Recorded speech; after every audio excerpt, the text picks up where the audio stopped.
peat as their fuel. When it's waterlogged though, this stuff is a nightmare to walk through.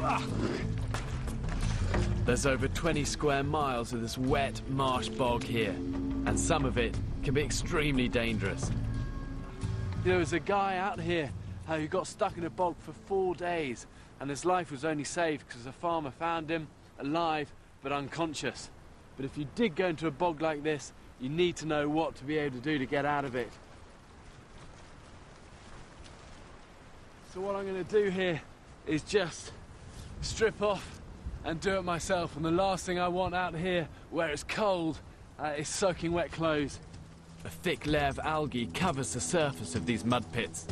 This makes it so hard to distinguish between what you can walk across and what you can't. Now I'm going to feel a little bit stupid if I walk across this. Absolutely fine. So here goes. Oh, God. This stuff just stinks. And really the first thing is just this is freezing cold. And you need to fight that urge of panic and try and keep calm. Because the more you fight it, the more it's going to suck you in. But the way I want to go out is this way.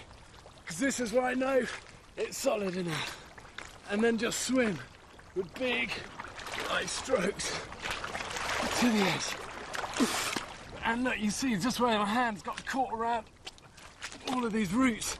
And this is why these things are dangerous.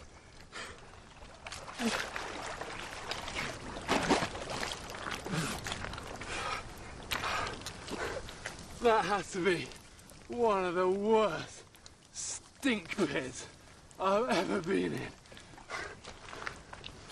And what I can do, just to get some of this off me, is use some of this moss.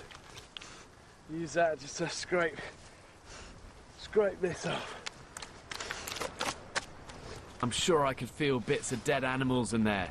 It felt like bloated stomachs under my feet. That's a death pit for any sheep or deer that fall in. God, it's like a sewer of about 3 cities going into one little hole.